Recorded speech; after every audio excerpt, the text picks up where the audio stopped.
Hello दोस्तों, मेरा नाम है मोहित दिवाकर और फाइनेंस आईक्यू में आपका स्वागत है। आज की इस वीडियो में हम चैप्टर 3 को कंप्लीट करेंगे, यानी कि थ्योरी बेस ऑफ अकाउंटिंग। और इस पूरे चैप्टर को हम कोशिश करेंगे कि 1 घंटे के अंदर ही ख़त्म कर दें। तो फिर तैयार हो जाइए इस चैप्टर को कंप्लीट करने के लिए, और 1 घंटे तक कोई कहीं नहीं जाएगा। 1 घंटे के अंदर इस पूरे चैप्टर को हम कंप्लीट कर देंगे। तो फिर स्टार्ट करते हैं अपनी वीडियो को। वीडियो स्टार्ट करने से पहले जिसने अभी तक चैनल को सब्सक्राइब नहीं किया वो चैनल को सब्सक्राइब कर लेना और बेल आइकन को भी प्रेस कर देना और नोटिफिकेशन को ऑल पे सेलेक्ट कर लेना। और इसके अलावा जिसको इस वीडियो के नोट्स चाहिए वो इस टेलीग्राम चैनल को ज्वाइन कर सकता है। वीडियो ख़त्म होते ही मैं नोट्स यहाँ पे अपलोड कर दूंगा। और आप चाहो तो मुझे फेसबुक या फिर कू ऐप पे भी फॉलो कर सकते हो। इन सभी की लिंक मैंने नीचे डिस्क्रिप्शन में दे रखी है। तो स्टार्ट करते हैं इस चैप्टर को। और सबसे पहले हम पढ़ेंगे अकाउंटिंग प्रिंसिपल्स। अब देखो, अकाउंटिंग प्रिंसिपल पढ़ना है तो सबसे पहले आपको ये पता होना चाहिए कि प्रिंसिपल्स क्या होते हैं। तो प्रिंसिपल हम कहते हैं रूल्स या फिर गाइडलाइंस या फिर जो नॉर्म्स होते हैं उन्हें हम कहते हैं प्रिंसिपल्स। तो फिर अकाउंटिंग प्रिंसिपल्स का मतलब क्या हुआ? बहुत सिंपल है। जो अकाउंटिंग के रूल्स या नॉर्म्स होते हैं, यानी कि जो गाइडलाइंस होती है, उन्हीं को हम कहते हैं अकाउंटिंग प्रिंसिपल। और अकाउंटिंग प्रिंसिपल्स इसलिए बनाए गए ताकि हम अकाउंटिंग में यूनिफॉर्मिटी को मेंटेन कर सके। अब यूनिफॉर्मिटी का मतलब क्या होता है? यूनिफॉर्मिटी मतलब होता है समानता। अब सोचो, अगर अकाउंटिंग प्रिंसिपल ना हो, यानी अकाउंटिंग के रूल्स और गाइडलाइंस या नॉर्म्स ना हो, तो हर कोई बिजनेसमैन, हर कोई कंपनी अपने हिसाब से अकाउंटिंग करेगा, वो अपने हिसाब से बनाएगा। तो उन सभी लोगों की जो अकाउंटिंग है उनमें कोई भी समानता नहीं होगी, यानी कोई यूनिफॉर्मिटी नहीं होगी। इसलिए अकाउंटिंग प्रिंसिपल्स को बनाया गया ताकि हर कोई जो अकाउंटिंग कर रहा है उनकी अकाउंटिंग में यूनिफॉर्मिटी हो। और इसके अलावा अकाउंटिंग प्रिंसिपल्स को हम एक और नाम से जानते हैं जिसे हम कहते हैं जनरली एक्सेप्टेड अकाउंटिंग प्रिंसिपल्स, यानी कि गैप। अब हम अकाउंटिंग प्रिंसिपल्स के कुछ फीचर्स देख लेते हैं। पहला फीचर्स, जो अकाउंटिंग प्रिंसिपल्स होते हैं वो मैन मेड होते हैं। मैन मेड का मतलब क्या हुआ कि इन्हें इंसानों ने बनाया है, यानी कि हम लोगों ने बनाए हैं। सेकंड, ये फ्लेक्सिबल होते हैं। फ्लेक्सिबल से मतलब कि इनमें चेंजेस किए जा सकते हैं। ऐसा नहीं है कि एक बार जो बना दिया, जो नियम, जो रूल्स जो हमने बना दिए वही रहेंगे, कभी उसमें चेंजेस नहीं कर पाएंगे। ठीक है, तो अकाउंटिंग प्रिंसिपल्स फ्लेक्सिबल होते हैं, यानी इनमें हम चेंजेस कर सकते हैं। और तीसरा फीचर है अकाउंटिंग प्रिंसिपल का जनरली एक्सेप्टेड। इसका मतलब है कि अकाउंटिंग प्रिंसिपल को वर्ल्ड वाइड एक्सेप्ट किया जाता है। तो ये हो गए आपके फीचर्स। अब देखो, हमने जो अकाउंटिंग प्रिंसिपल्स को ना 2 कैटेगरी में डिवाइड कर रखा है। यानी आप कह सकते हो कि अकाउंटिंग प्रिंसिपल के 2 टाइप होते हैं या 2 कैटेगरी होती है। पहला अकाउंटिंग कॉन्सेप्ट्स और दूसरा अकाउंटिंग कन्वेंशन। तो एक एक करके इनके बारे में भी देख लेते हैं। सबसे पहले थोड़ा सा मैं बता देता हूं, एक ओवरव्यू दे देता हूं। अब देखो, अकाउंटिंग कॉन्सेप्ट्स क्या होते हैं? तो अकाउंटिंग कॉन्सेप्ट्स बेसिकली एक फंडामेंटल अजम्पशंस होती हैं। अजम्पशन मतलब क्या होता है? अजम्पशंस मतलब होता है मान्यताएं, यानी कुछ मान्यताएं, कुछ अजम्पशंस हम पहले से मान के चलते हैं जब भी हम अकाउंटिंग करते हैं। यानी कि जब हम अकाउंटिंग कर रहे हैं या फिर कोई अकाउंटेंट अकाउंटिंग कर रहा है तो वो अपने मन में कुछ अजम्पशंस पहले से ही मान के चलता है, जिसके बेस पे वो अकाउंटिंग करता है। और उन्हीं अजम्पशंस को हम कहते हैं अकाउंटिंग कॉन्सेप्ट्स। तो अब हम वो सारी अकाउंटिंग अजम्पशंस देख लेते हैं। तो देखो, सबसे पहला है आपका गोइंग कंसर्न, दूसरा है आपका कंसिस्टेंसी और तीसरी अजम्पशंस है आपकी एक्रूअल। इन सब के बारे में अभी डिटेल में पढ़ेंगे। अभी थोड़ा सा एक ओवरव्यू मैं आपको देना चाह रहा हूँ कि अकाउंटिंग कॉन्सेप्ट्स बेसिकली क्या होते हैं। अब इसके अलावा, यानी कि अकाउंटिंग कॉन्सेप्ट्स के अलावा अकाउंटिंग कन्वेंशन भी होती है। अब कन्वेंशन का मतलब क्या होता है? तो देखो, कन्वेंशन का मतलब होता है ट्रेडिशन। ट्रेडिशन मतलब जो चीज़ें पुराने ज़माने से चली आ रही हैं, यानी अकाउंटिंग के कुछ ट्रेडिशन होंगे जो पहले से चले आ रहे हैं। उन्हीं ट्रेडिशंस के बेस पे हमने कुछ आउटकम्स निकाले हैं, उन आउटकम्स को हम कहते हैं अकाउंटिंग कन्वेंशन। अब कौन कौन से अकाउंटिंग कन्वेंशंस होते हैं एक बार हम ये भी देख लेते हैं।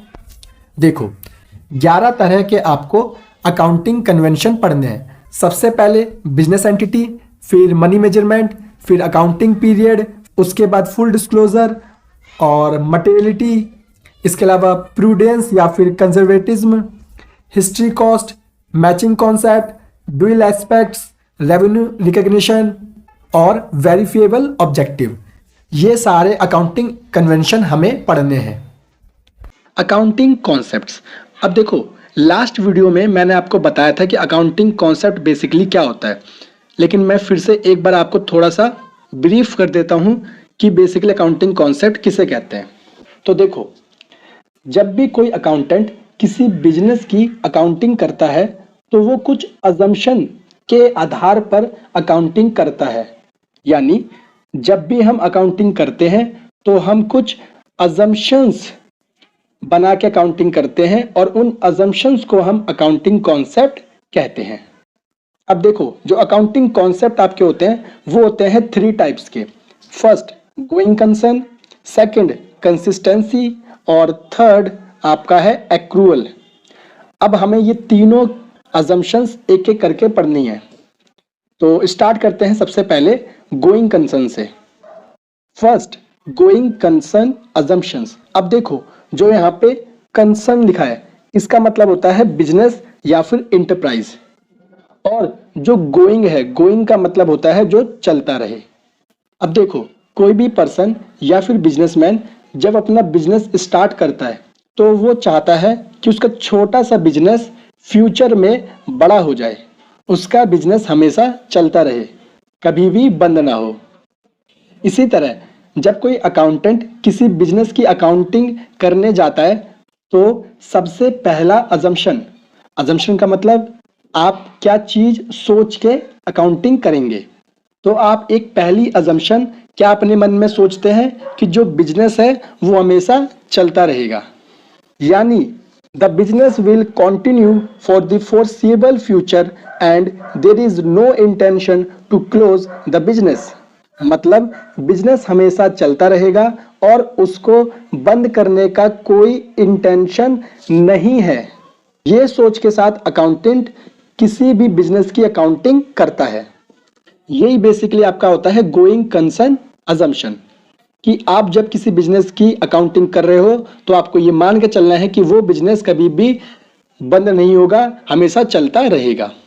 और गोइंग कंसर्न कॉन्सेप्ट की वजह से ही हम फिक्स्ड एसेट्स और करंट एसेट्स के बीच में डिफरेंशिएट कर पाते हैं।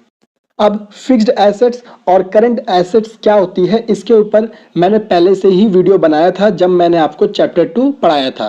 तो अगर आपने वो वीडियो नहीं देखी है तो मैं पूरी चैप्टर 2 की प्लेलिस्ट नीचे डिस्क्रिप्शन में दे दूंगा, आप वहां से एसेट्स वाला टॉपिक देख सकते हो। उसी में मैंने आपको फिक्स्ड एसेट्स और करंट एसेट्स के बारे में समझाया था। लेकिन अभी मैं आपको एक छोटा सा ब्रीफ दे देता हूं ताकि आप समझ पाओ कि करंट एसेट्स क्या होती है और फिक्स्ड एसेट्स क्या होते हैं।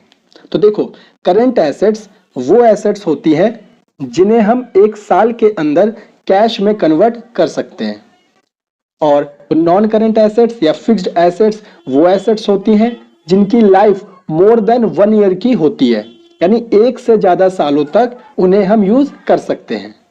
तो अब आप सोच रहे होंगे कि गोइंग कंसर्न अजम्पशन का यहाँ पर क्या रोल है इस फिक्स्ड एसेट्स और करंट एसेट्स में। तो देखो, अब मान लो जो अकाउंटेंट है वो इस गोइंग कंसर्न अजम्पशन को मान के अकाउंटिंग नहीं करता, और सपोज वो ये सोच लेता है कि भाई जो बिजनेस है वो तो 6 महीने बाद बंद हो जाएगा। तो अगर उसने पहले ही सोच लिया कि बिजनेस 6 महीने बाद बंद हो जाएगा, तो फिर क्या बिजनेस के लिए करंट एसेट्स और क्या बिजनेस के लिए फिक्स्ड एसेट्स, तो क्या 1 साल से कम वाली एसेट्स और क्या 1 साल से ज्यादा वाली एसेट्स, तो ये सब तो बेकार हो गया, क्योंकि जो अकाउंटेंट है उसने तो ये अजम्पशन मान ली कि बिजनेस तो 6 महीने बाद ही बंद हो जाएगा। इसलिए एक अकाउंटेंट को गोइंग कंसर्न अजम्पशन को अपने माइंड में रखते हुए अकाउंटिंग करनी होती है, और उसे ये मान के चलना होता है कि जो बिजनेस है वो लंबे समय तक चलेगा, कभी बंद नहीं होगा। और इसके अलावा इसी गोइंग कंसर्न अजम्पशन की वजह से ही हम कैपिटल एक्सपेंडिचर और जो आपका रेवेन्यू एक्सपेंडिचर है उन दोनों को अलग अलग डिफरेंशिएट करते हैं। अब कैपिटल एक्सपेंडिचर और रेवेन्यू एक्सपेंडिचर क्या होता है, तो चैप्टर 2 में मैंने इसको भी आपको बताया था तो प्लेलिस्ट में वो वीडियो भी आप जरूर देख लेना, ठीक है। इसकी भी लिंक मैं ऊपर आई बटन में दे दूंगा, तो आप वहां से भी कैपिटल एक्सपेंडिचर और रेवेन्यू एक्सपेंडिचर क्या होता है इसे आप अच्छे से समझ सकते हो। लेकिन चलो फिर भी मैं आपको एक बार बता देता हूँ थोड़ा सा कि कैपिटल एक्सपेंडिचर बेसिकली क्या होता है और रेवेन्यू एक्सपेंडिचर क्या होता है। तो देखो, जब भी हम कोई फिक्स्ड एसेट्स खरीदते हैं तो उसे हम कहते हैं कैपिटल एक्सपेंडिचर, क्योंकि इस एसेट्स की वजह से हमें लॉन्ग टर्म तक बेनिफिट होगा। जबकि रेवेन्यू एक्सपेंडिचर वो एक्सपेंडिचर होते हैं जो एक साल के अंदर एक्सपायर हो जाते हैं, क्योंकि हम ये अजम्पशन बनाते हैं कि बिजनेस हमेशा चलता रहेगा, इसलिए हम एक साल से कम और एक साल से ज्यादा लंबे खर्चों को डिफरेंशिएट करते हैं। और अगर आप ये सोच लोगे कि बिजनेस तो सिर्फ 6 महीने ही चलेगा, तो फिर क्या लंबे समय के खर्चे और क्या छोटे समय के खर्चे। तो उम्मीद करता हूं कि आपको गोइंग कंसर्न अजम्पशन अच्छे से समझ में आ गया होगा। सिंपल सा है कि हमें ये मान के चलना है जब भी हम किसी बिजनेस की अकाउंटिंग कर रहे हैं कि जो बिजनेस है, जो वो एंटरप्राइज है, वो लंबे समय तक चलेगी और उसको बंद करने की हमारी कोई इंटेंशन नहीं है। तो अब हम आ जाते हैं अपने नेक्स्ट अजम्पशन पे, जो कि है कंसिस्टेंसी अजम्पशन। अब देखो, ये तो और भी इजी है। क्यों? क्योंकि जैसा इसका नाम है वैसा ही इसका काम भी है। अब कंसिस्टेंसी का मतलब क्या होता है बेसिकली? तो कंसिस्टेंसी का मतलब होता है जो एक जैसा रहे, यानी जिसमें बार बार चेंजेस ना हो, हमेशा कंसिस्टेंट रहे। और कंसिस्टेंसी अजम्पशन भी यही कहता है कि आप जो अकाउंटिंग प्रैक्टिस यूज कर रहे हो उसी को आपको एवरी ईयर फॉलो करते रहना है, यानी आपको बार बार अपनी अकाउंटिंग प्रैक्टिसेस को चेंज नहीं करना है। यानी accounting practice is followed year after year. हम अकाउंटिंग करते समय कंसिस्टेंसी अजम्पशन को फॉलो करते हैं, और इसका सबसे बेस्ट एग्जांपल है आपका डेप्रिसिएशन। क्योंकि जब भी हम डेप्रिसिएशन कैलकुलेट करते हैं तो हम उस समय कंसिस्टेंसी अजम्पशन को ही ध्यान में रखना होता है। अब डेप्रिसिएशन क्या होता है, कैसे कैलकुलेट करते हैं, कौन से मेथड होते हैं कैलकुलेट करने के, ये सब हम आगे डिटेल में पढ़ेंगे, क्योंकि इस पे पूरा एक सेपरेट चैप्टर है डेप्रिसिएशन पे। अभी के लिए बस आप ये जान लो कि फिक्स्ड एसेट्स जैसे जैसे हम यूज करते रहते हैं उसकी वैल्यू में कमी आ जाती है, और इसी कमी को हम कहते हैं डेप्रिसिएशन, यानी fall in value of assets. और डेप्रिसिएशन निकालने के दो मेथड होते हैं। फर्स्ट होता है आपका एसएलएम मेथड, जिसे हम कहते हैं स्ट्रेट लाइन मेथड, और दूसरा होता है आपका डब्ल्यूडीवी मेथड, जिसे हम कहते हैं रिटर्न डाउन वैल्यू मेथड। तो अब डेप्रिसिएशन के एक एग्जांपल से मैं आपको कंसिस्टेंसी अजम्पशन के बारे में समझाता हूं। तो देखो, जैसे मान लो एक बिजनेस है और वो क्या करते हैं कि एवरी ईयर जब भी उन्हें डेप्रिसिएशन निकालना होता है तो वो एसएलएम मेथड को यूज करते हैं। हर साल वो सिर्फ और सिर्फ एसएलएम मेथड को यूज कर रहे हैं।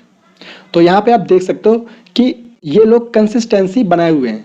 इसी तरह एक मान लो दूसरा बिजनेस है, वो क्या कर रहा है डेप्रिसिएशन निकालने के लिए कि वो every year WDB method use कर रहे हैं, डब्ल्यूडीबी मेथड यूज कर रहे हैं हर साल। तो इसका मतलब यहाँ पर ये लोग भी कंसिस्टेंसी बना रखे हैं अपने अकाउंटिंग प्रैक्टिसेस में।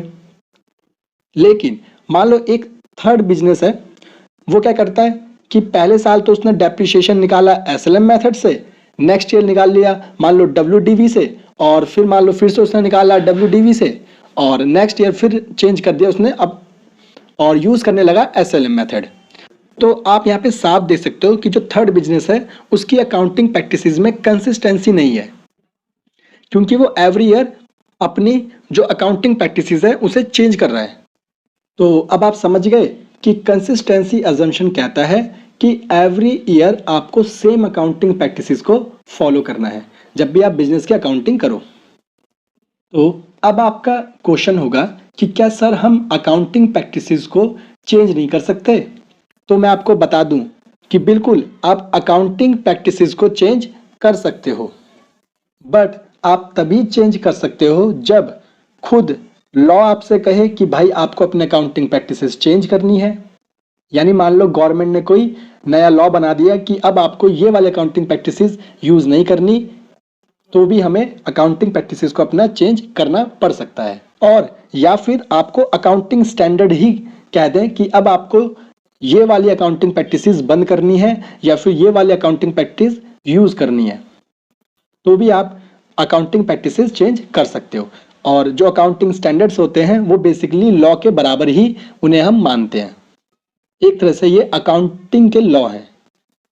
और थर्ड, आप अकाउंटिंग प्रैक्टिसेस चेंज कर सकते हो अगर उनको चेंज करने की वजह से आपके फाइनेंशियल स्टेटमेंट्स और अच्छे से बिजनेस की फाइनेंशियल पोजीशन को दिखाते हैं या उसकी ट्रांसपेरेंसी बढ़ाते हैं, तो भी आप अकाउंटिंग प्रैक्टिसेस को चेंज कर सकते हो।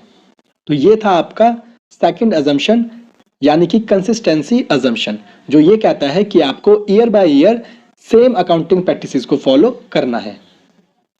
तो अब हम आ जाते हैं अपने नेक्स्ट अकाउंटिंग अजम्पशन पे, और नेक्स्ट अकाउंटिंग अजम्पशन है हमारा एक्रूअल अजम्पशन। अब एक्रूअल अजम्पशन को मैं आपको एक अच्छे से एग्जाम्पल से समझाता हूं। अगर आपने ये एग्जाम्पल अच्छे से ध्यान से सुन लिया और समझ लिया तो कभी भी आपको जिंदगी में एक्रूअल अजम्पशन में कोई दिक्कत नहीं होने वाली। तो देखो, आपको पता है कि जो हमारा करंट फाइनेंशियल ईयर है, जो अभी 1 अप्रैल 2021 से स्टार्ट हुआ था और अभी 31 मार्च 2022 को एंड होने वाला है। और मान लो आज, यानी आज के दिन आपने क्या किया कि आपने रमेश से 5,000 रुपए के गुड्स परचेज किए, वो भी क्रेडिट पे। क्रेडिट मतलब उधार में आपने सामान परचेज किया है, यानी अभी आपने उसे कैश पेमेंट नहीं करी, उधार में आपने सामान परचेज किया है। और इसकी पेमेंट आपने की है 4 अप्रैल 2022 को, यानी कि नेक्स्ट फाइनेंशियल ईयर में।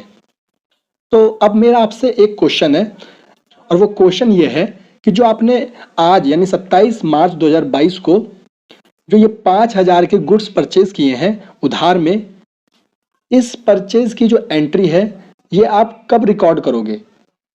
आपका पहला ऑप्शन है, क्या आज ही के दिन आप इसे रिकॉर्ड कर लोगे अपनी बुक्स में, या फिर जिस दिन आपने पेमेंट करी यानी कि 4 अप्रैल 2022 को जब आपने कैश पेमेंट करी तब आप इस ट्रांजैक्शन को रिकॉर्ड करोगे?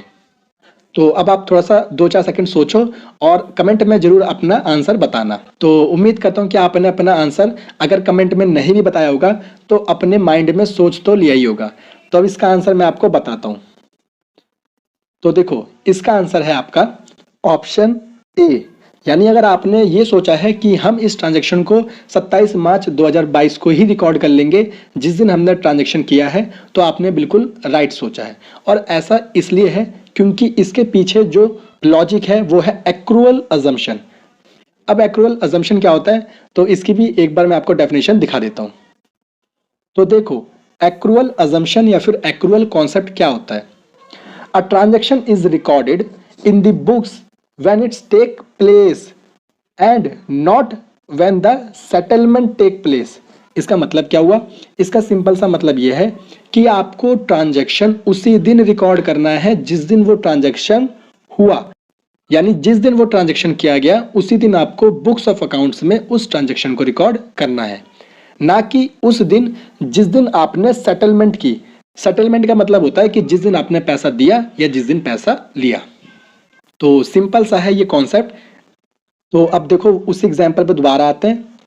अब मैंने आपको बताया था कि ये जो ट्रांजैक्शन है वो हमने 27 मार्च को किया था, तो इसका मतलब हम 27 मार्च 2022 को ही इसे अपनी बुक्स ऑफ अकाउंट्स में रिकॉर्ड कर लेंगे। इसे हम 4 अप्रैल 2022 यानी कि जो नेक्स्ट फाइनेंशियल ईयर है उसमें रिकॉर्ड नहीं करेंगे, क्योंकि अगर आपने मान लो उस दिन रिकॉर्ड कर दिया तो इसका मतलब यह है कि आप एक्रूअल अजम्पशन को फॉलो नहीं कर रहे हो, आप यहाँ पे कैश बेसिस सिस्टम को फॉलो कर रहे हो। और पूरी दुनिया में कैश बेसिस सिस्टम को माना नहीं जाता है। पूरी दुनिया इंक्लूडिंग इंडिया, हम सब एक्रूअल अजम्पशन को फॉलो करते हैं। तो उम्मीद करता हूं कि आपको अकाउंटिंग कॉन्सेप्ट्स यानी कि अकाउंटिंग अजम्पशंस अच्छे से समझ में आ गए होंगे। गोइंग कंसर्न, कंसिस्टेंसी अजम्पशन और एक्रूअल कॉन्सेप्ट तीनों के तीनों आपको अच्छे से समझ में आ गए होंगे। और ये एग्जाम के लिए बहुत बहुत इंपॉर्टेंट है, इससे क्वेश्चन आना ही आना है। और अगर आपको अभी भी कोई डाउट हो तो प्लीज नीचे कमेंट में जरूर पूछ लेना। देखो, सबसे पहले क्योंकि लास्ट वीडियो में मैं आपको अकाउंटिंग कॉन्सेप्ट्स पढ़ा चुका हूं, तो वो देखना मत भूलना। और इस वीडियो में हम पढ़ने जा रहे हैं अकाउंटिंग कन्वेंशंस, और जिसे हम कहते हैं अकाउंटिंग प्रिंसिपल्स भी कहते हैं। तो देखो, लास्ट वीडियो में ही मैंने आपको बताया था कि टोटल 11 अकाउंटिंग प्रिंसिपल्स हैं, और इन्हीं प्रिंसिपल्स के बारे में अब हम एक एक करके डिटेल में पढ़ेंगे। तो सबसे पहले हम आज जो पढ़ने वाले हैं वो पढ़ने वाले हैं बिजनेस एंटिटी प्रिंसिपल और मनी मेजरमेंट प्रिंसिपल, और फिर बाकी के हम धीरे धीरे आगे पढ़ेंगे। तो स्टार्ट करते हैं सबसे पहले अपने फर्स्ट प्रिंसिपल से, जो कि है बिजनेस एंटिटी प्रिंसिपल, और जिसे हम कहते हैं अकाउंटिंग एंटिटी प्रिंसिपल भी कहते हैं। तो इसे मैं आपको एक अच्छे से एग्जाम्पल से समझाता हूँ। सपोज एक ओनर है जिसने एक बिजनेस स्टार्ट किया और 10,000 रुपये इन्वेस्ट किए बिजनेस के अंदर।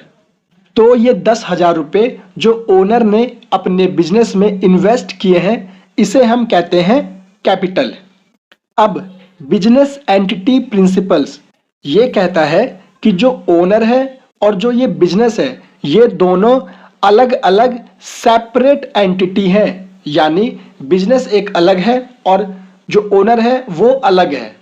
भले ही जो बिजनेस है वो ओनर का ही है, वो उसी ने ही स्टार्ट किया है, बट फिर भी जो बिजनेस एंटिटी प्रिंसिपल है वो ये कहता है कि जो ओनर है और जो बिजनेस है वो दोनों अलग अलग हैं। तो जब ओनर बिजनेस में इन्वेस्टमेंट करता है तो उस इन्वेस्टमेंट को हम कहते हैं कैपिटल, और जो ये कैपिटल होती है बिजनेस के पर्सपेक्टिव से, यानी बिजनेस के लिए यह एक तरह की लायबिलिटी है, उसके लिए ये एक कर्जा है। क्यों? क्योंकि बिजनेस एंटिटी प्रिंसिपल कहता है कि ये दोनों ही अलग अलग सेपरेट एंटिटी हैं। इसलिए हम जब बिजनेस की अकाउंटिंग करते हैं तो हम कैपिटल को एज अ लायबिलिटी ट्रीट करते हैं। तो बस यही है सिंपल सा बिजनेस एंटिटी प्रिंसिपल। तो यही चीज मैंने आपके लिए यहां पर लिख भी दी है। Business is treated as separate entity distinct from its owner. तो ये कहता है आपका बिजनेस एंटिटी प्रिंसिपल, और इसका बहुत अच्छा एग्जाम्पल है आपका कैपिटल, क्योंकि कैपिटल को हम ट्रीट करते हैं एज अ लायबिलिटी, और जो मैंने आपको अभी एग्जाम्पल में भी समझाया था। तो बस इतना सा ही है आपका बिजनेस एंटिटी प्रिंसिपल। अब हम आ जाते हैं अपने नेक्स्ट प्रिंसिपल पे, जो कि है आपका मनी मेजरमेंट प्रिंसिपल। यह है आपका सेकंड प्रिंसिपल, और मनी मेजरमेंट प्रिंसिपल को हम मेजरेबिलिटी कॉन्सेप्ट भी कहते हैं।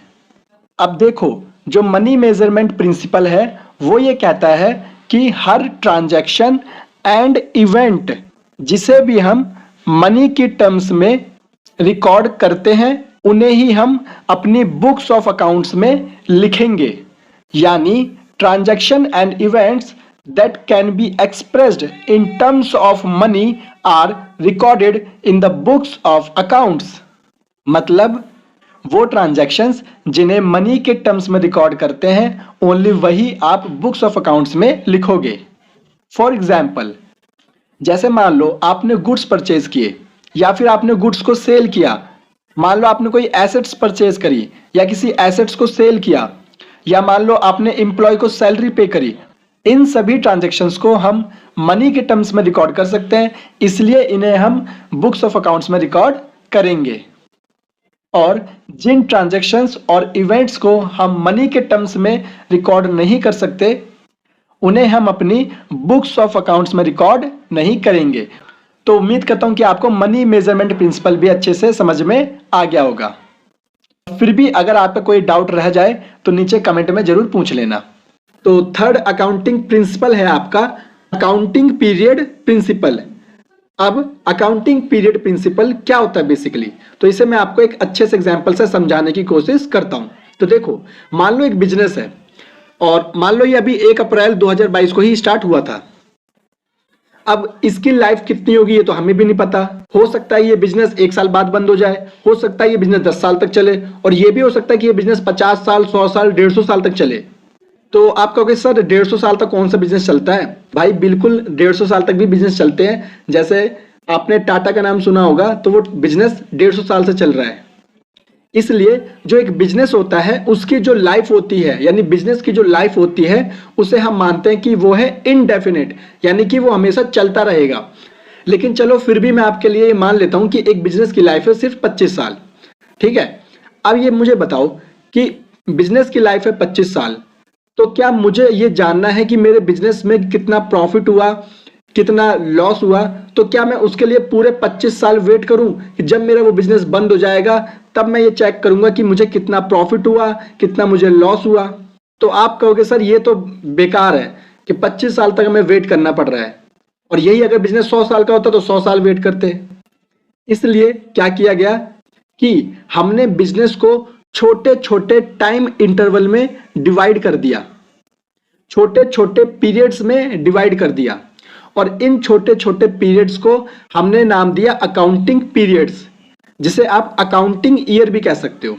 और ये जो छोटे छोटे पीरियड्स हमने डिवाइड किए हैं जनरली वो होते हैं एक एक साल के, यानी हम पूरी बिजनेस की लाइफ को एक एक साल के इंटरवल में डिवाइड कर देते हैं। और ऐसा इसलिए करते हैं ताकि जब भी मेरा एक साल एंड हो तो उस एक साल के एंड पे मैं ये देख सकूं कि कितना प्रॉफिट हुआ, कितना लॉस हुआ, मेरा जो बिजनेस है वो आज कहां पे खड़ा है, उसकी फाइनेंशियल पोजीशन क्या है। इसी तरह फिर सेकेंड ईयर के एंड में हम सेम चीज चेक करते हैं कि कितना प्रॉफिट हुआ, कितना लॉस हुआ। इसी तरह थर्ड ईयर के एंड में चेक करते हैं कि कितना प्रॉफिट हो रहा है, कितना लॉस हो रहा है। और इसे इसलिए भी चेक किया जाता है ताकि हम ये डिसाइड कर सके कि हर साल के एंड में कि आज मेरा बिजनेस यहाँ पे खड़ा है तो मुझे अब इसे किस डायरेक्शन में लेके जाना है। मान लो मुझे पता चला कि मुझे तो लॉस हो गया इस साल, तो कम से कम मैं आगे सही कदम उठा सकता हूं ताकि मेरा बिजनेस लॉस में ना जाए। इसीलिए हमने बिजनेस की लाइफ को छोटे छोटे इंटरवल्स में डिवाइड कर दिया, और ये जनरली 1 ईयर का होता है। और यही है आपका अकाउंटिंग पीरियड प्रिंसिपल, जो ये कहता है कि आपको अपनी बिजनेस की लाइफ को छोटे छोटे टाइम इंटरवल्स में डिवाइड कर देना है। अब यही सारी चीजें मैंने आपको यहां पर लिख के भी दे दी हैं। देखो, जैसे मैंने आपको बताया कि according to this principle whole indefinite life of enterprise यानी कि बिजनेस यानी कि company divide into time intervals known as accounting period at the end of which the income statements and position statements are prepared। यानी कि business की पूरी life को हमने छोटे छोटे टाइम इंटरवल में डिवाइड कर दिया, जिसे हम कहते हैं अकाउंटिंग पीरियड्स। और हर अकाउंटिंग पीरियड्स के एंड में हम फाइनेंशियल स्टेटमेंट्स बनाते हैं, यानी कि प्रॉफिट एंड लॉस अकाउंट बनाते हैं, बैलेंस शीट बनाते हैं। प्रॉफिट एंड लॉस अकाउंट को हम कहते हैं इनकम स्टेटमेंट्स, और बैलेंस शीट को हम कहते हैं पोजीशन स्टेटमेंट्स, यानी जो आपकी बिजनेस की पोजीशन बताता है कि आज आपका बिजनेस कहां पर खड़ा है। और इसी प्रिंसिपल की हेल्प से हम रेगुलर इंटरवल में अपने जो परफॉर्मेंस है उसे मेजर कर सकते हैं। और मैंने आपको बताया कि जो अकाउंटिंग पीरियड होता है उसे हम अकाउंटिंग ईयर भी कहते हैं। और इंडिया में जो अकाउंटिंग पीरियड हम फॉलो करते हैं वो हम फॉलो करते हैं 1 अप्रैल से 31 मार्च। तो दोस्तों यही था आपका बेसिकली अकाउंटिंग पीरियड प्रिंसिपल। उम्मीद करता हूं कि आपको अच्छे से समझ में आ गया होगा, लेकिन फिर भी अगर आपको कोई डाउट है तो नीचे आप कमेंट में पूछ सकते हो। तो अब हम आ जाते हैं अपने नेक्स्ट प्रिंसिपल पे, जो कि है प्रिंसिपल नंबर 4। तो 4th प्रिंसिपल है हमारा फुल डिस्क्लोजर प्रिंसिपल। अब फुल डिस्क्लोजर प्रिंसिपल क्या होता है? तो देखो, फुल डिस्क्लोजर प्रिंसिपल कहता है कि all the significant information should be fully disclosed in the financial statements। तो इसका मतलब यह है कि बिजनेस की जितनी भी इंपॉर्टेंट इंफॉर्मेशन होती हैं उन्हें आपको डिस्क्लोज करना है, यानी कि उन्हें आपको शो करना है अपने फाइनेंशियल स्टेटमेंट्स में। और इसका एक बहुत अच्छा एग्जाम्पल है आपका कॉन्टीजेंट लायबिलिटी। अब ये कॉन्टीजेंट लायबिलिटी क्या होता है ये मैं आपको अभी बताता हूं, लेकिन अगर आपने मेरा लायबिलिटी वाला टॉपिक नहीं देखा है तो प्लीज उसको देख लेना। मैं नीचे डिस्क्रिप्शन में उसकी लिंक दे दूंगा, पूरी प्लेलिस्ट की लिंक दे दूंगा चैप्टर 2 की, जिसमें मैंने सारे इंपॉर्टेंट टॉपिक्स, सारे इंपॉर्टेंट डेफिनेशन आपको बताई हुई है। तो देखो, जो आपकी कॉन्टीजेंट लायबिलिटी होती है उसे हम कहते हैं एंटीसिपेटेड लॉस। एंटीसिपेटेड लॉस क्या होता है? तो एंटीसिपेटेड लॉस वो लॉस होते हैं जो हमें लगते हैं कि फ्यूचर में हो सकते हैं, अभी हुए नहीं है लेकिन फ्यूचर में हमें ऐसा लग रहा है कि ये लॉस हमें हो सकता है, उसी को हम कहते हैं एंटीसिपेटेड लॉस, यानी कि कॉन्टीजेंट लायबिलिटी। तो कॉन्टिजेंट लायबिलिटी आप समझ गए होंगे। और जो कॉन्टिजेंट लायबिलिटी होती है वो बिजनेस के लिए एक इंपॉर्टेंट इंफॉर्मेशन होती है। और आपको पता है कि फुल डिस्क्लोजर प्रिंसिपल यही तो कहता है कि जो भी आपकी इंपॉर्टेंट इंफॉर्मेशन है बिजनेस की, उसे आपको रिकॉर्ड करना है अपने फाइनेंशियल स्टेटमेंट्स में। तो फिर जो कॉन्टिजेंट लायबिलिटी होती है उसे हम शो करते हैं बैलेंस शीट के फुट नोट पे, क्योंकि ये एक इंपॉर्टेंट इंफॉर्मेशन है हमारे बिजनेस की। और फुली डिस्क्लोजर प्रिंसिपल यही कहता है कि बिजनेस की सारी इंपॉर्टेंट इंफॉर्मेशन आपको शो करनी है, यानी कि डिस्क्लोज करनी है अपने फाइनेंशियल स्टेटमेंट्स में। तो उम्मीद करता हूं कि आपको फुल डिस्क्लोजर प्रिंसिपल समझ में आ गया होगा। और अगर फिर भी आपको कोई डाउट है तो प्लीज नीचे कमेंट में पूछ लेना। तो स्टार्ट करते हैं अपने नेक्स्ट प्रिंसिपल से, जो कि है मटेरियलिटी प्रिंसिपल।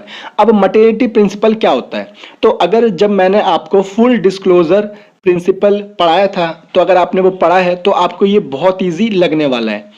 अब देखो, जो आपका मटेरियलिटी प्रिंसिपल ये कहता है कि all the material items should be disclosed properly in the financial statements. मतलब जितने भी आपके मटेरियल आइटम्स हैं उन्हें आपको प्रॉपरली डिस्क्लोज करना है, यानी कि शो करना है अपने फाइनेंशियल स्टेटमेंट्स में। अब आप कहोगे सर कि मटेरियल आइटम्स कौन से होते हैं? तो देखो, material items are considered as those important items whose having significant effect in the decision making for the users of business information। मतलब मटेरियल आइटम वो इंपॉर्टेंट आइटम्स होते हैं जिनका इंपैक्ट बहुत बड़ा होता है हमारे फाइनेंशियल स्टेटमेंट्स में। यानी अगर हम उनको इंक्लूड नहीं करेंगे तो उनसे काफी बड़ा इंपैक्ट पड़ सकता है हमारे डिसीजन में। तो उन्हीं आइटम्स को हम कहते हैं मटेरियल आइटम्स। अब मैं आपको ये चीज एक एग्जाम्पल से समझाता हूं। जैसे ये एक पर्सन है, ठीक है, और इसने क्या किया कि इसको 1000 रुपए इस छोटे बिजनेसमैन को देने थे और 1000 रुपए रिलायंस इंडस्ट्री को भी देने थे।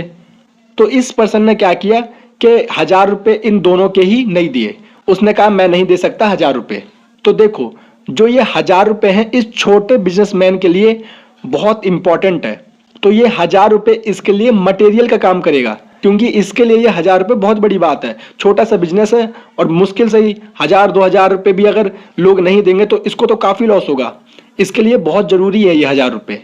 लेकिन वही दूसरी तरफ जो रिलायंस है उसके लिए 1000 रुपए इतने वैल्यूबल नहीं है, क्योंकि ये लोग वैसे ही लाखों करोड़ों का टर्नओवर कर रहे हैं। 1000-2000 इधर उधर हो जाते हैं तो भी इन्हें उतना फर्क नहीं पड़ेगा जितना इस छोटे बिजनेसमैन को पड़ जाएगा। इसलिए ये 1000 रुपए रिलायंस इंडस्ट्री के लिए नॉट मटेरियल है, यानी कि इंपॉर्टेंट नहीं है। तो इस छोटे बिजनेसमैन को ये 1000 रुपए अपने उसमें शो करने पड़ेंगे कि इस पर्सन ने मेरे 1000 रुपए नहीं दिए। जबकि जो रिलायंस है वो इस 1000 रुपए को शो करे या ना करे वो उसकी मर्जी है, क्योंकि ये उसके लिए इतना इंपॉर्टेंट नहीं है। तो अब आप समझ गए होंगे कि कोई आइटम मटेरियल है या नहीं है, ये डिपेंड करता है केस टू केस। हो सकता है किसी के लिए वो आइटम मटेरियल हो और ये भी हो सकता है कि वही आइटम किसी दूसरे के लिए मटेरियल ना हो। तो अब आप समझ गए होंगे कि मटेरियलिटी प्रिंसिपल बेसिकली यही कहता है all material items should be disclosed in financial statements. अब देखो, एक एग्जांपल मैं आपको और देता हूं बिजनेस के पर्सपेक्टिव से, कि जो स्टेशनरी होती है ना वो क्या होती है, उसे हम अपनी बुक्स में रिकॉर्ड करते हैं। क्यों रिकॉर्ड करते हैं? क्योंकि स्टेशनरी एक इंपॉर्टेंट आइटम होता है, यानी कि एक मटेरियल आइटम होता है। और देखो, स्टेशनरी में आपका आता है जैसे pen, pencil, rubber, scale, diary, register, ये सारे आइटम जो होते हैं ये सब आते हैं स्टेशनरी के अंदर। और ये सभी इंपॉर्टेंट आइटम्स होते हैं, इसलिए इन्हें हम मटेरियल आइटम में काउंट करते हैं और इसी वजह से इन्हें हम अपनी बुक्स ऑफ अकाउंट्स में रिकॉर्ड करते हैं। तो उम्मीद करता हूं कि आपको ना अच्छे से मटेरियलिटी प्रिंसिपल समझ में आ गया होगा। अगर फिर भी कोई डाउट है तो प्लीज नीचे कमेंट में पूछ लेना। तो अब हम आ जाते हैं अपने नेक्स्ट प्रिंसिपल पे, जो कि है प्रूडेंस या फिर कंजर्वेटिज्म प्रिंसिपल। अब ये क्या होता है, तो इसको मैं आपको एक अच्छे से एग्जांपल से समझाता हूं। देखो, मान लो ये आप हो और ये आपके पेरेंट्स हैं, और मान लो कि आप अभी अभी अपने एग्जाम देके घर पे आए हो। अब आपके पेरेंट्स ने आपसे पूछा कि तुम्हारा एग्जाम कैसे गया, कितने नंबर आ जाएंगे। तो देखो, आपको लगता है कि आपके 90 मार्क्स तो आ जाएंगे, लेकिन फिर भी आपने क्या करा कि समझदारी दिखाते हुए आपने घर में कहा कि मेरे 80 मार्क्स तो आ ही जाएंगे। और मान लो अगर आपको लगता है कि मेरे 80 मार्क्स आएंगे तो आपने अपने घर में कितना बताया कि मेरे 70 मार्क्स आ जाएंगे। और अगर आपको लगता है कि आपके 70 मार्क्स आ जाएंगे तो आपने घर में कितना बताया कि मेरे 60 मार्क्स आ जाएंगे। तो यहां पर अगर आप देखो तो बेसिकली क्या हो रहा है, तो आप यहां पे अपने आप को सेफ रखना चाह रहे हो, यानी आप अपने आप को कंजर्व कर रहे हो, यानी आप अपने आप को थोड़ा सा सेफ रख रहे हो। और जो ये प्रिंसिपल हमारी डेली लाइफ में फॉलो होता है, सेम प्रिंसिपल ये हम अकाउंटिंग में भी फॉलो करते हैं। और कैसे होता है ये मैं आपको बताता हूं। देखो, तो जो प्रूडेंस प्रिंसिपल है या फिर जो कंजर्वेटिज्म प्रिंसिपल है वो ये कहता है कि do not anticipate future profit but record all possible losses. इसका मतलब कि अगर आपको ऐसा लगता है कि भविष्य में मुझे कोई फायदा हो सकता है, कोई बेनिफिट हो सकता है, कोई प्रॉफिट हो सकता है, तो उसे आपको आज रिकॉर्ड नहीं करना है, क्योंकि अभी वो आपको हुआ नहीं है। आपको लग रहा है कि ऐसा हो सकता है, मुझे वहां पे फायदा हो सकता है, लेकिन फिर भी आपको उसे रिकॉर्ड नहीं करना। लेकिन अगर आपको ऐसा लगता है कि भविष्य में, फ्यूचर में आपको कोई लॉस हो सकता है, तो आपको उस लॉस को आज ही रिकॉर्ड कर लेना है। इसी को बेसिकली कहते हैं कंजर्वेटिज्म प्रिंसिपल। और इस प्रिंसिपल के जो दो बेस्ट एग्जाम्पल है वो मैं आपको एक बार बताता हूं। देखो, पहला एग्जाम्पल है आपका प्रोविजन फॉर डाउटफुल डेट। अब देखो, जो हम प्रोविजन बनाते हैं डाउटफुल डेट का, तो ये क्यों बनाते हैं? सिर्फ इसी प्रिंसिपल की वजह से। अब आप कहोगे कि सर ये प्रोविजन फॉर डाउटफुल डेट क्या होता है, तो मैं आपको अभी शॉर्ट में समझा देता हूं, लेकिन आगे हम फ्यूचर में इसे भी डिटेल में पढ़ेंगे। देखो, बेसिकली क्या होता है, मान लो कि आपका कोई डेटर है। अब कहोगे सर डेटर क्या होता है, तो भाई इसकी मैंने वीडियो बना रखी है, तो आप देख लेना, नीचे डिस्क्रिप्शन में लिंक दे दूंगा पूरी प्लेलिस्ट की। तो जो आपका डेटर है, मान लो उससे आपको 1 लाख रुपए लेने हैं, लेकिन आपको ऐसा लगता है कि यार ये मेरा डेटर जो है ना, मुझे 10,000 रुपये देगा नहीं, 10,000 रुपये मेरे खा जाएगा, मुझे सिर्फ 90,000 ही मिलेंगे। तो ऐसी सिचुएशन में आप क्या करते हो कि वो जो 10,000 का आपको लॉस लग रहा है कि ये लॉस हो सकता है, अभी हुआ नहीं है, उस सामने वाले पर्सन ने आपको ये नहीं कहा कि मैं नहीं दूंगा, लेकिन फिर भी आपको डाउट हो रहा है कि ये शायद नहीं देगा, तो ऐसी सिचुएशन में हम क्या करते हैं, उसके लिए एक प्रोविजन बना लेते हैं। तो उसी प्रोविजन को हम कहते हैं प्रोविजन फॉर डाउटफुल डेट। अब देखो, सेकंड एग्जांपल क्या है आपका, वो है closing stock is valued at cost और market price which is lower. तो देखो, इसका मतलब ये है कि जब हम क्लोजिंग स्टॉक को वैल्यू करते हैं, यानी अपनी बुक्स में रिकॉर्ड करते हैं, तो हम क्या देखते हैं कि उस समय उसकी एक्चुअल कॉस्ट कितनी है और उस समय उस क्लोजिंग स्टॉक की मार्केट में क्या वैल्यू चल रही है, और जो भी दोनों में वैल्यू कम होती है उसी को हम अपनी बुक्स में रिकॉर्ड कर लेते हैं। फॉर एग्जाम्पल, मान लो आपके पास 80,000 का मटेरियल पड़ा है, लेकिन मार्केट में उसकी कॉस्ट 50,000 है, तो अब आप क्या करोगे, इसे रिकॉर्ड करोगे अपनी बुक्स में कि क्लोजिंग स्टॉक हमारे पास है 50,000 का। लेकिन मान लो क्लोजिंग स्टॉक की मार्केट में वैल्यू होती 1 लाख रुपए, तब आप रिकॉर्ड करते क्लोजिंग स्टॉक को अपने अकाउंट्स में ओनली 80,000 से। तो यही कहता है आपका प्रूडेंस या फिर कंजर्वेटिज्म प्रिंसिपल कि फ्यूचर में होने वाले प्रॉफिट को आपको रिकॉर्ड नहीं करना, बट जो आपके फ्यूचर में होने वाले लॉसेस हैं उन्हें आपको रिकॉर्ड करना है। तो ये था आपका प्रूडेंस प्रिंसिपल या फिर कंजर्वेटिज्म प्रिंसिपल। अब नेक्स्ट प्रिंसिपल है हमारा हिस्टोरिकल कॉस्ट प्रिंसिपल, जिसे हम कॉस्ट कॉन्सेप्ट भी कहते हैं। अब ये क्या होता है, यानी कि कॉस्ट कॉन्सेप्ट प्रिंसिपल क्या होता है, तो देखो, जो कॉस्ट प्रिंसिपल है वो ये कहता है कि जब भी आप कोई एसेट्स परचेज कर रहे हो तो उसे आपको अपनी बुक्स में उसकी कॉस्ट प्राइस पे रिकॉर्ड करना है। अब कॉस्ट प्राइस क्या होता है, तो cost price basically purchased price को ही कहते हैं, यानी जिस पे आपने परचेज किया उसी कीमत पे आपको अपनी बुक्स में रिकॉर्ड करना है, लेकिन साथ साथ आपको उस एसेट्स में से डेप्रिसिएशन भी रिड्यूस करते रहना है। तो यही है बेसिकली आपका हिस्टोरिकल कॉस्ट प्रिंसिपल। तो चलो इसे एक एग्जाम्पल से भी समझ लेते हैं। तो देखो, मान लो कि आपने एक लैपटॉप परचेज किया अपने बिजनेस के लिए और इसकी वैल्यू थी 50,000। तो अब आपने 50,000 का लैपटॉप परचेज कर लिया है, लेकिन कुछ टाइम बाद आपको पता चलता है कि इसकी कीमत तो 48,000 हो गई है, या फिर मान लो 51,000 हो गई है।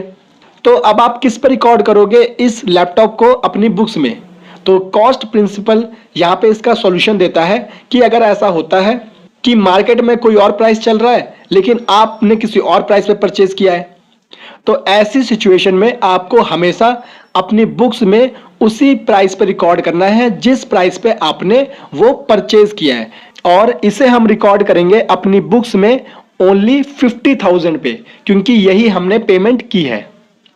तो बस यही है आपका सिंपल सा कॉस्ट प्रिंसिपल। तो चलो एक एग्जाम्पल और देख लेते हैं। देखो, मान लो आपने 2005 में एक घर खरीदा था $50,000 का, और आज उसकी कीमत हो गई है $80,000। तो इसे भी हम अपनी बुक्स में जब रिकॉर्ड करेंगे तो ओनली 50,000 पे ही रिकॉर्ड होगा, भले ही इसकी कीमत आज कितनी भी हो, क्योंकि इसे हमने परचेज किया था 50,000 पे। तो इसलिए रिकॉर्ड भी इसे कितने पे करेंगे, 50,000 पे। तो बस यही है आपका कॉस्ट प्रिंसिपल, जो ये कहता है कि आप जो एसेट्स परचेज कर रहे हो उसे आपको रिकॉर्ड करना है आपकी कॉस्ट प्राइस पे। तो अब हम आ जाते हैं अपने नेक्स्ट प्रिंसिपल पे, जो कि है आपका मैचिंग कॉन्सेप्ट, और जिसे हम मैचिंग प्रिंसिपल भी कहते हैं। अब ये क्या होता है, तो देखो, मैचिंग प्रिंसिपल कहता है कि expense incurred during a particular period should be matched against the revenue of that period. तो देखो, इसका मतलब सिंपल सा ये है कि एक पर्टिकुलर पीरियड में आपने जो रेवेन्यू अर्न की, यानी आपने जो रेवेन्यू कमाया, रेवेन्यू मतलब सेल्स, तो यानी जो आपने सेल्स की, यानी जो आपने रेवेन्यू अर्न किया, तो इस रेवेन्यू को अर्न करने के लिए आपने जो भी इससे रिलेटेड एक्सपेंस किए हैं उस पर्टिकुलर टाइम में, तो उसे भी आपको रिकॉर्ड करना है, यानी उसे भी आपको मैच करवाना है। बस बेसिकली यही है आपका मैचिंग प्रिंसिपल। तो देखो, इसे ना एक एग्जाम्पल से समझते हैं तो आपको अच्छे से और समझ में आएगा। अब देखो, मान लो कि आपके पास एक एसेट्स है, और इस एसेट्स की हेल्प से आपने एक पर्टिकुलर टाइम पीरियड में कुछ रेवेन्यू अर्न किया, कुछ आपने सेल्स करी, यानी कुछ पैसा आपने कमाया। तो इसे तो आपको रिकॉर्ड करना ही है अपनी बुक्स में, लेकिन साथ साथ ये जो रेवेन्यू कमाने के लिए आपने जो भी एक्सपेंस किए हैं उसे भी आपको रिकॉर्ड करना है। और इसका सबसे बेस्ट एग्जांपल है आपका डेप्रिसिएशन। अब डेप्रिसिएशन कैसे इसका एग्जांपल है ये भी मैं आपको समझा देता हूं। अब देखो, मान लो आपके पास मशीन थी, मशीन से आपने पूरे 1 साल तक यूज किया, उससे आपने सेल्स की यानी कि आपने कमाई करी, यानी आपने रेवेन्यू अर्न किया। तो इस रेवेन्यू को अर्न करने के लिए भी आपने कुछ एक्सपेंस किया है, और वो एक्सपेंस है डेप्रिसिएशन। भाई कैसे डेप्रिसिएशन? अब देखो, जो ये मशीनरी है वो पूरे 1 साल चलेगी, तो उसकी कुछ वैल्यू में भी तो कमी होगी, तो उसी को तो हम कहते हैं डेप्रिसिएशन, यानी फिक्स्ड एसेट्स की वैल्यू में जो कमी होती है उसी को कहते हैं डेप्रिसिएशन। तो यानी रेवेन्यू को अर्न करने के लिए आपने डेप्रिसिएशन का भी एक तरह से लॉस उठाया है, खर्चा उठाया है, तो आपको ये रेवेन्यू तो साथ साथ रिकॉर्ड करना ही है, ये डेप्रिसिएशन भी आपको उसी टाइम पीरियड में रिकॉर्ड करना होगा, यानी कि दोनों को मैच करना होगा।